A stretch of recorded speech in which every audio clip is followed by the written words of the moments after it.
Hello student, welcome to our channel F K physics. मैं हूं फैजुल्ला ख़तीब और आज हम लोग एक मोस्ट इम्पॉर्टेंट टॉपिक पढ़ने वाले हैं। जैसा कि हमने प्रीवियस लेक्चर के अंदर देखे थे कि अगर हमारे पास एक कर्व्ड रोड है और प्लेन कर्व रोड है, मतलब लेवल रोड है, और उसके ऊपर अगर कोई व्हीकल ट्रैवल करता है तो वैसी सिचुएशन में वहाँ पे उस मोड़ पर, उस कर्व पर, उस टर्न के ऊपर उसका मैक्सिमम सेफ स्पीड कितना होना चाहिए। ठीक है, तो प्रीवियस लेक्चर के अंदर हमने देखे थे कि किसी भी टर्न के ऊपर अगर गाड़ी को मूव करना है तो वहाँ पर उसको फ्रिक्शनल फोर्स का यूज़ करना पड़ेगा। यानी अगर गाड़ी को रोड से बाहर नहीं उतरना है, मींस उसके ऊपर अगर सेंट्रीफ्यूगल फोर्स बढ़ जाएगा तो वहाँ पर at a time frictional force use होगा जो उसको बाहर जाने से रोकेगा। लेकिन मान लो अगर फ्रिक्शनल फोर्स रिलायबल नहीं है, मींस अगर गाड़ी के टायर और रोड की सरफेस के बीच में फ्रिक्शनल फोर्स सही नहीं है या रिक्वायर्ड नहीं है, तो ऐसे सिचुएशन में हम लोग रोड को बैंक्ड करते हैं, बैंक्ड। तो अब उसका मीनिंग क्या है वो हम लोग देखने वाले हैं। तो आज के टॉपिक का जो नाम है वो है एंगल ऑफ बैंकिंग। मींस हमको ये पता करना है कि किसी भी टर्न के ऊपर जब रोड को बैंक्ड किया जाता है, मींस उसको टिल्ट किया जाता है, तो वहाँ पर कितना एंगल लेना चाहिए, मींस रोड के रिक्वायरमेंट के हिसाब से एंगल कितना आना चाहिए। क्लियर? देन उसी के अंदर हम लोग देखेंगे maximum safe speed of vehicle on banked road. Clear है? तो मैक्सिमम सेफ स्पीड भी पता करेंगे। तो सबसे पहले हमारे माइंड में क्वेश्चन आता है कि चलो ठीक है, एंगल ऑफ बैंकिंग भी फाइंड कर लेंगे, मैक्सिमम सेफ स्पीड भी निकाल लेंगे, but what is the meaning of banked road? What is the meaning of banked road? यानी बैंक्ड रोड किसको बोलते हैं? तो इसको एक एग्जांपल से समझते हम लोग। इमेजिन करो कि हमारे पास ये एक प्लेन रोड है। ठीक है, इमेजिन करो आप लोग कि हमारे पास एक रोड है, तो रोड जो है ये टर्न हो रहा, ठीक है, ऐसा कर्व्ड रोड है। तो कर्व रोड की दो साइड रहेंगी, एक बाहर वाली साइड, एक अंदर वाली साइड। अंदर वाली साइड इन द सेंस, अगर मान लो मैं बोलूँ कि हमारे पास एक ये कर्व्ड रोड है, ठीक है, तो मैं इस वाले को अंदर वाली साइड बोलूँगा, इसको बाहर वाली साइड बोलूँगा, inner side and outer side. तो इमेजिन करते हैं हम लोग, ये हमारी आउटर साइड हो गई। तो किसी भी रोड पर, किसी भी कर्व रोड पर अगर उसके आउटर साइड को इनर साइड के कंपैरिजन में थोड़ा सा टिल्ट किया जाए, मींस इस तरह से इसको ऐसे उठा दिया जाए, तो इस प्रोसेस को बोला जाता है बैंक्ड रोड या बैंकिंग ऑफ रोड। क्लियर है? एक बार वापस से, किसी भी कर्व रोड को, बाहर का जो साइड है कर्व रोड का, बाहर के साइड को अगर हम लोग अंदर के साइड के कंपैरिजन में थोड़ा सा टिल्ट कर दें तो इस प्रोसेस को बोला जाता है banking of road. I hope आपको ये टॉपिक क्लियर हुआ होगा। ठीक है, अब हम लोग बढ़ते हैं हमारे एंगल ऑफ बैंकिंग की तरफ। तो सबसे पहले हम लोग क्या करेंगे, क्योंकि हमारे पास में ये 2 डायमेंशनल बोर्ड है और इसके ऊपर हमको 3 डायमेंशनल डायग्राम को ड्रॉ करना है, इसलिए थोड़ा सा आपको कॉन्सेंट्रेट करना पड़ेगा और आपकी इमेजिनेशन पावर को थोड़ा सा बढ़ाना पड़ेगा। क्लियर? अब इमेजिन करो कि ये हमारे पास एक कर्व्ड रोड है। क्लियर? अब इस कर्व रोड को हम लोग ऐसे सामने से देख रहे हैं। ठीक है, सामने से देखने पे हमको कुछ कर्व रोड ऐसे नजर आएगा। ये बाहर का साइड है, बाहर का साइड हमने क्या बोले, थोड़ा सा टिल्ट करना पड़ेगा as compare to inner side. कितने एंगल से हमने इसको टिल्ट किए, तो हम लोग अज्यूम कर लेते हैं कि यहां पर हमने एंगल यूज किए theta, where theta is angle of banking. यहां पे जो थीटा है वो किसको रिप्रेजेंट कर रहा है? एंगल ऑफ बैंकिंग को। क्लियर? अब मुझे ये बताना है कि इस कर्व रोड पे आइदर गाड़ी एक तो बाहर आ रही है, व्हीकल जो है वो बाहर आ रहा, या फिर व्हीकल अंदर की तरफ जा रहा है। ठीक है, हम इमेजिन कर लेते हैं कि यहाँ पर हमारा जो व्हीकल है वो कुछ इस पोजीशन में है। ठीक है, आप इमेजिन कर लो व्हीकल जो है वो कुछ ऐसा है। क्लियर? ठीक है, यानी जो व्हीकल आता हुआ नजर आ रहा अपने को। क्लियर है? अब क्योंकि रोड थोड़ा सा टिल्ट है, ऐसा झुका हुआ है, इसलिए इसके ऊपर आने वाला व्हीकल भी क्या करेगा, थोड़ा सा झुकेगा। क्लियर यहाँ तक के? ठीक है, अब अपने को यह बताना है कि इस व्हीकल के ऊपर कौन कौन सी फोर्स एक्ट कर रही है। ठीक है, इस व्हीकल के ऊपर कौन कौन सी फोर्स एक्ट कर रही है। तो जैसा कि प्रीवियस लेक्चर में हमने देखे थे कि व्हीकल पे कौन कौन सी फोर्स एक्ट करती, सिमिलर यहाँ पे भी हमको बताना है। तो सबसे पहले इस व्हीकल पर डाउनवर्ड डायरेक्शन के अंदर mg मींस इसका खुद का वेट। क्लियर है? वेट का फॉर्मूला क्या रहता है हमारे पास में? mg means mass and acceleration due to gravity का प्रोडक्ट। ठीक है, क्लियर है? अब इस व्हीकल के ऊपर mg नीचे की तरफ एक्ट कर रहा। हमने प्रीवियस लेक्चर के अंदर ये भी पढ़े कि जब भी कभी किसी ऑब्जेक्ट के ऊपर उसका खुद का वेट नीचे की तरफ लगेगा तो एट ए टाइम जो सरफेस है वो उसको ऊपर की तरफ पुश करता है, ठीक है। एट ए टाइम जो सरफेस है वो उस व्हीकल को, उस ऑब्जेक्ट को, बॉडी को ऊपर की तरफ पुश करेगा, जिसको बोला जाता है नॉर्मल रिएक्शन। क्या बोलते हैं उसको? Normal reaction. तो यहां पर भी नॉर्मल रिएक्शन लगेगा, लेकिन एक गलती ये नहीं करना है कि नॉर्मल रिएक्शन आप सीधा ले लेंगे, ठीक है। नॉर्मल रिएक्शन लगाने की कंडीशन याद रखना कि जो सरफेस है जिसके ऊपर व्हीकल चल रहा है, जो सरफेस है उस सरफेस के परपेंडिकुलर नॉर्मल रिएक्शन एक्ट करेगा, उस सरफेस के परपेंडिकुलर। अब अगर आप थोड़ा सा लॉजिक लगाओ, मतलब यहां पे देखो, आप इमेजिनेशन करो तो पता लगेगा कि जो हमारी सरफेस है, रोड की सरफेस, वो तो टिल्ट है, मींस ऐसी तिरछी है। तो इसके परपेंडिकुलर लगने वाले फोर्स को हम लोग बोलेंगे नॉर्मल रिएक्शन। मींस इस सरफेस से परपेंडिकुलर जो नॉर्मल रिएक्शन लगेगा वो कुछ इस डायरेक्शन में लगेगा, इसको बोल देंगे हम लोग नॉर्मल रिएक्शन। क्लियर? यहां तक के क्या क्या देखे हमने? व्हीकल के ऊपर नीचे की तरफ mg मींस उसका वेट एक्ट कर रहा है, और इसको बैलेंस करने के लिए और रोड की सरफेस से नॉर्मल रिएक्शन एक्ट कर रहा है। मतलब अभी तक के दो फोर्सेस पता लग गई। क्लियर? देन इसके बाद हमको ये पता है कि जब भी ये ऑब्जेक्ट मींस ये जो व्हीकल है ये मूव करेगा तो इसके ऊपर एट ए टाइम दो फोर्सेस एक्ट करती है, क्योंकि वो सर्कुलर मोशन भी परफॉर्म कर रहा है। Curve road means circular motion, तो यहां पर सेंट्रीपेटल फोर्स और सेंट्रीफ्यूगल फोर्स भी एक्ट करेगा। क्लियर है? तो सबसे पहले मैं क्या करता हूं, क्योंकि ये हमारे पास में डायगोनल कंपोनेंट मिल गया है, नॉर्मल रिएक्शन क्या है? एक डायगोनल फोर्स है, इस तरह से तिरछा फोर्स है, सीधा यानी हॉरिजॉन्टल और वर्टिकल नहीं है। क्लियर है? तो ऐसे सिचुएशन में हम लोग क्या करते हैं? रिजोल्यूशन ऑफ वेक्टर का कॉन्सेप्ट यहां पे यूज करेंगे। क्लियर है? Resolution of vector. तो रिजोल्यूशन ऑफ वेक्टर क्या बोलते हैं हमको? कि अगर हमारे पास कोई डायगोनल कंपोनेंट है तो उसको हम लोग फर्दर दो कंपोनेंट में डिवाइड कर सकते हैं, और वो दोनों कंपोनेंट कैसे होने चाहिए? Mutually perpendicular to each other, means दोनों एक दूसरे के साथ में 90 डिग्री का एंगल बनाना चाहिए। ठीक है? तो इस नॉर्मल रिएक्शन को हम लोग क्या करेंगे? एक कंपोनेंट ऐसे बना देंगे वर्टिकल, और एक कंपोनेंट बना देंगे हम लोग ऐसा हॉरिजॉन्टल। क्लियर है? एक कंपोनेंट कैसा बनाएंगे? वर्टिकल मींस ऊपर की तरफ, ठीक है, और एक इससे हॉरिजॉन्टल। अगर आप यहाँ पे फोकस करेंगे तो ये दोनों कंपोनेंट मींस वर्टिकल कंपोनेंट और हॉरिजॉन्टल कंपोनेंट एक दूसरे के परपेंडिकुलर है, मींस 90 डिग्री का एंगल बना रहे। क्लियर है? ठीक। अब यहाँ पे देखो, एक चीज समझना, मुझे क्या करना है? यहाँ पे एंगल डिसाइड करना है दोनों कंपोनेंट में।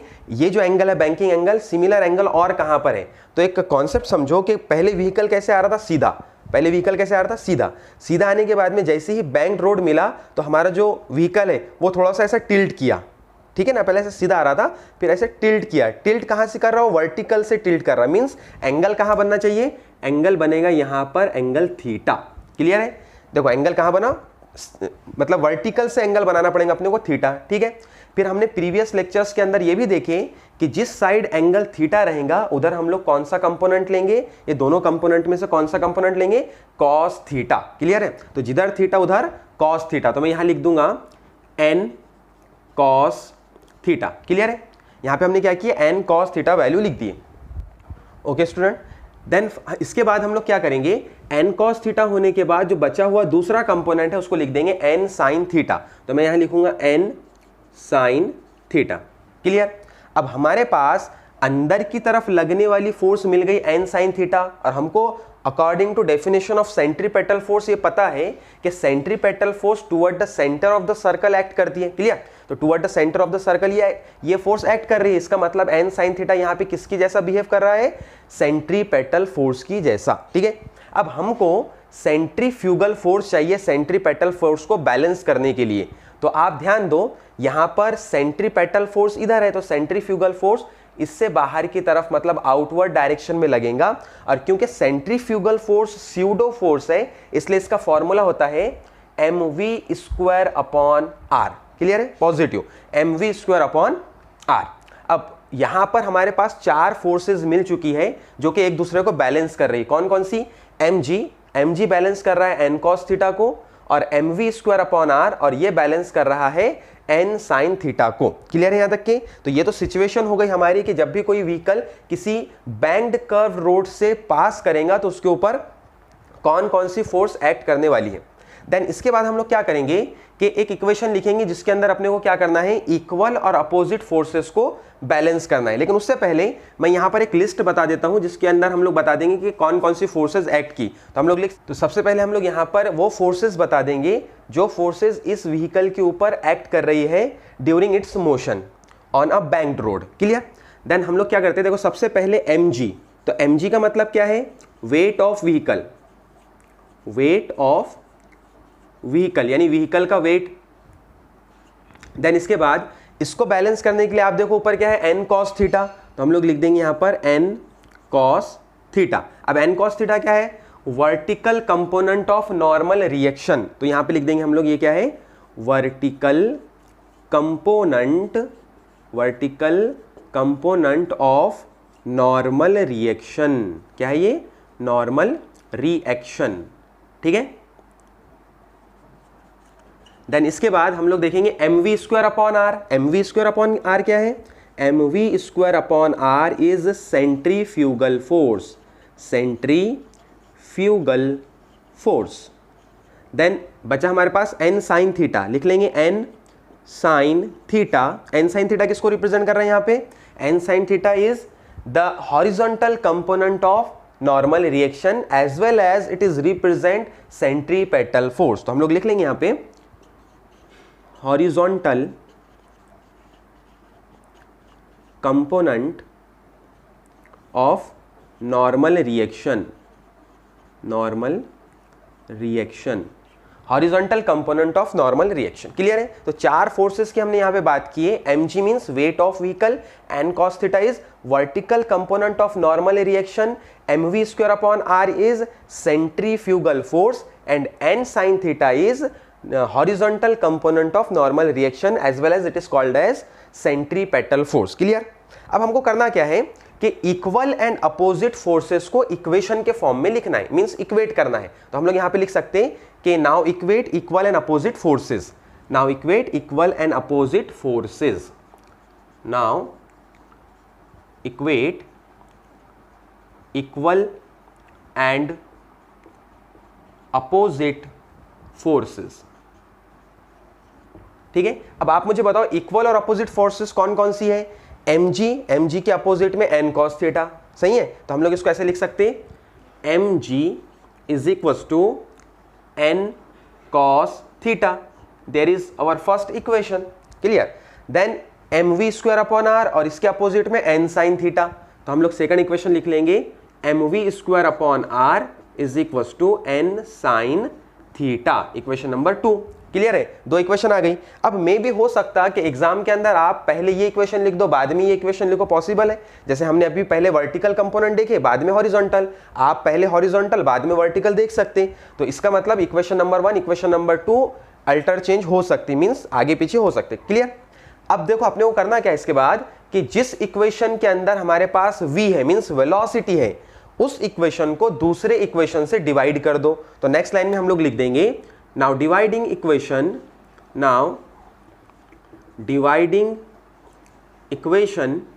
second by equation 1 यानी इक्वेशन सेकंड को इक्वेशन 1 से डिवाइड करना है। देखो क्या होगा इक्वेशन, पहले इक्वेशन सेकंड लिखेंगे mv square upon r divide किए किससे, उसको mg से, इज इक्वल टू, फिर इधर क्या बचा, n sin theta upon n cos theta. Clear है? अब जो चीजें इसमें कैंसिल हो सकती है उसको कैंसिल कर दो, जैसे m से m कैंसिल, n से n कैंसिल। ठीक है? बचा क्या, v square upon R G is equal to, इधर क्या बचा, sine theta upon cos theta, और हमको पता है according to rule of trigonometry sine theta upon cos theta is equal to tan theta, तो इसको हम लोग लिख सकते हैं टेन थीटा। क्लियर है? अब हमको यहां से दो रास्ते मिलते हैं, मींस यहां से हम लोग एंगल ऑफ बैंकिंग भी निकाल सकते हैं, कैलकुलेट कर सकते हैं, और मैक्सिमम सेफ स्पीड भी कैलकुलेट कर सकते हैं। ठीक है? तो मैं यहां पे इसको स्टार बना देता हूं कि ये हमारी मतलब क्या बोलेंगे इसको, की पॉइंट है, की इक्वेशन है, कि जिसकी वजह से हम लोग यहां से दो रास्ते करके मींस दो इक्वेशन अलग अलग डिराइव कर सकते हैं। तो मैं यहां पे दो इक्वेशन डिराइव करूंगा। सबसे पहले हम लोग डिराइव करते हैं एंगल ऑफ बैंकिंग का इक्वेशन। एंगल ऑफ बैंकिंग के लिए क्या मिलेगा, क्या करना पड़ेगा, यहाँ पे हेडिंग दे देते हैं हम लोग, angle of banking, angle of banking. अब एंगल ऑफ बैंकिंग के अंदर सबसे पहले हमको इसको tan थीटा के लिए रीअरेंज करना है, तो इक्वेशन मिल जाएगा tan theta is equal to V square upon R G. और एंगल ऑफ बैंकिंग हमने जब डायग्राम ड्रॉ कर रहे थे तो मैंने आपको बताया था कि where theta is angle of banking, ठीक है। तो हम लोग इसको थीटा के लिए रीअरेंज कर देंगे, इक्वेशन मिलेगा theta is equal to tan जब इज इक्वल टू के राइट साइड में जाएगा तो हो जाएगा tan inverse V square upon R G. Clear है? तो ये मुझे मिल गया थीटा का फॉर्मूला, थीटा का equation where theta is angle of banking. तो यहां से हमने एंगल ऑफ बैंकिंग कैलकुलेट कर लिए। और वापस से अगर हम लोग इसी स्टार वाले इक्वेशन से डिराइव करना चाहे तो मैक्सिमम सेफ स्पीड भी निकाल सकते हैं। कैसे?